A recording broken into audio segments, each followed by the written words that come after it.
What's good, YouTube? This video is going to be about why men ask women how many guys they've been with. Now, before I start this video, disclaimer, this is about the male perspective. It's not about you disagreeing or agreeing as a female. It's not about what you think about why they shouldn't think this. It's about giving you an insight to the male perspective. It is not about what you think. It's about what men think and learning to navigate that. Somebody asked the question, why do guys always ask how many men they've been with? And I gave her an honest answer, and I felt like it was worthy to give you, the viewers, an honest answer as well. Guys ask this question for 4 reasons. The first of which is to gauge how much respect he should give her. People do this all the time. It's human nature. It's no different from when a person asks you what you do for a living, to gauge the amount of respect they'll give you, right? If you say, I'm a doctor or I'm a lawyer, they treat you differently immediately because there's prestige attached to your name. If you tell them you're an environmental services specialist or janitor, they give you the most basic default level of respect that they can probably give you. In fact, only outliers and standouts and people of really sweet hearts give the same respect to a janitor as they do a doctor. Inwardly, we do have a classism as it pertains to what people do for a living. We have that same classism, at least as guys, as it pertains to a woman's sexual escapades, or lack thereof.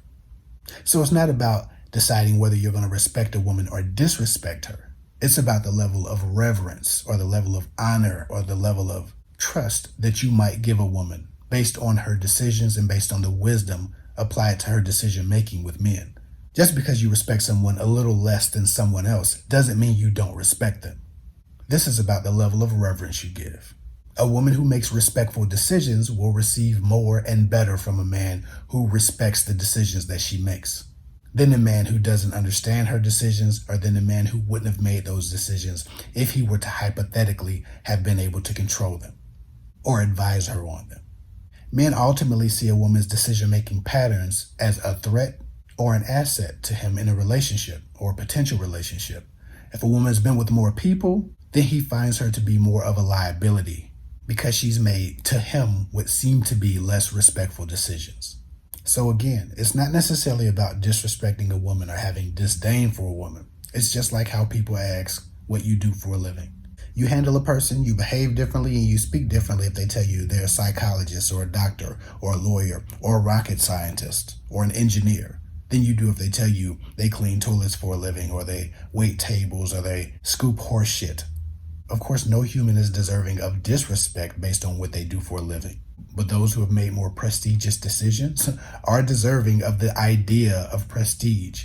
And in the same way, we treat people, humans, women, differently based on the level of prestige they've required before making sexual decisions with men. Whether that was moral prestige or emotional prestige or energetic prestige. The level of importance a man has had to reach before he got access to a woman means something to us. And that decides how much respect or prestige we give the idea of a woman in our minds. Moving on.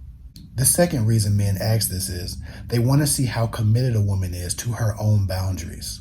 Too often I meet women who say they require this or that from a man.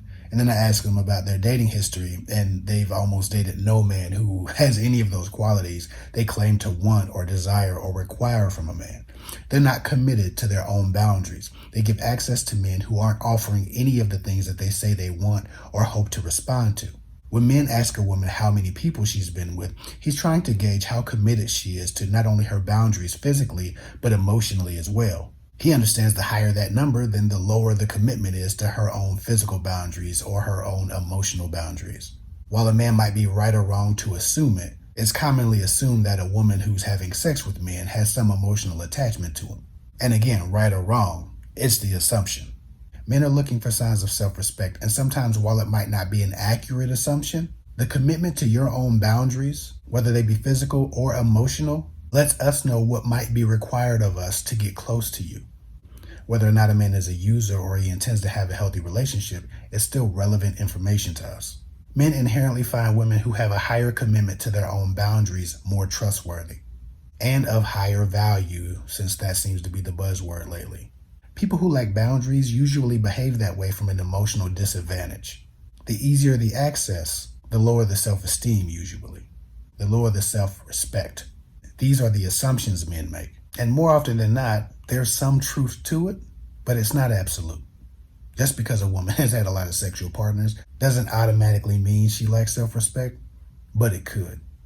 Your commitment to your boundaries is usually the first test that you'll receive from a man, while he's deciding if he can trust you or not. A woman with strong boundaries is usually seen as more trustworthy than a woman who doesn't have strong boundaries, because nobody wants their woman being violated away from them because she doesn't have enough boundaries or courage to tell a man no or to turn down attention. And as much as a man might be wrong to assume all of this, it's still a male's perspective, and that's what we're talking about here. Moving on. The third reason a man might ask a woman this is to measure how much self-control she has. See, a man understands that a woman with a lot of self-control can probably be trusted a lot more than a woman who lacks self-control. And a lot of times a woman who doesn't have boundaries and lacks self-control can be seduced by other men quite easily. And that's nobody's dream or goal or fantasy, to have his woman seduced by someone else. Just like men who lack self-control, women who lack self-control make foolish decisions. No one wants to be the guy committed to a woman making foolish decisions, especially sexual ones. Guys get cheated on too, so they're also avoiding that danger. It's not just something that men do. While we might be right or wrong, whatever arbitrary number a man makes in his head as the number, as the limit that you're not supposed to go over, in his head, that's the benchmark for his emotional safety.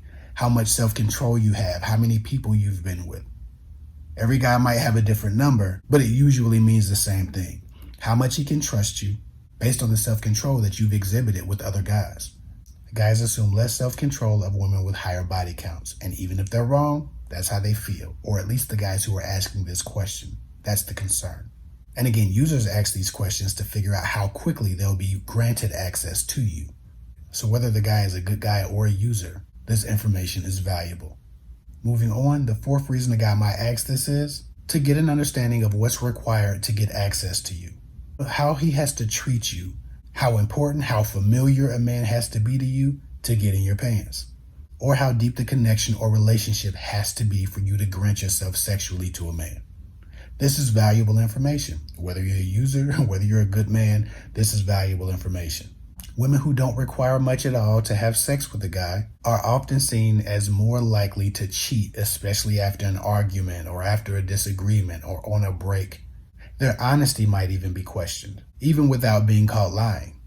Again, people are deciding how much respect to give you, and all of these are the forms of respect a man gives you. His trust, his effort, his respect of your boundaries, and his reverence for you can all hinge on this question.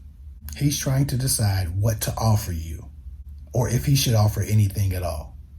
The less that has been required for access to you sexually, the less you'll probably get from this guy if you get anything at all. The more that was required for access to you sexually, the more you'll get from this guy if he doesn't just go on to an easier target.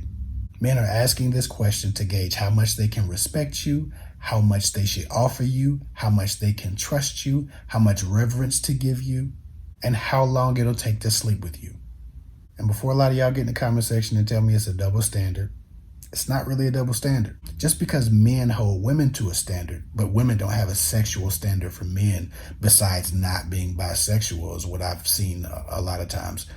That's really the only sexual standard a woman might impose on men as a whole. Women don't really care if a man was a whore. Men can sleep with a bunch of women, tell you you don't know how many people you slept with. And a lot of times women are like, okay, cool. They feel special that he's looking at them and, trying to be in a relationship with them at that point. But men don't like that. Men have a standard for women, and just because they don't put that down because women have, doesn't mean it's a double standard. The absence of standards for women doesn't constitute a double standard for men. Everybody can get standards and only date people who fall within those standards. Men have imposed upon women they respect highly or decide to a standard of selectivity. Women impose no such standards on men. To be quite honest, it seems like women love trying to turn hoes into husbands, and they have no culturally agreed upon standard for a man's sexual conduct. So again, this is why men ask that question. It might not be right, you might not agree with it, but this is a perspective that some of you need to hear. You need to learn how to navigate these things instead of just trying to be validated in your opinions by some of the things that I say. Do what you will with this information. Follow me at KidFig24 on Instagram. If you want to call, go to girltalkwithguys.com and book you one. I'll get with y'all later.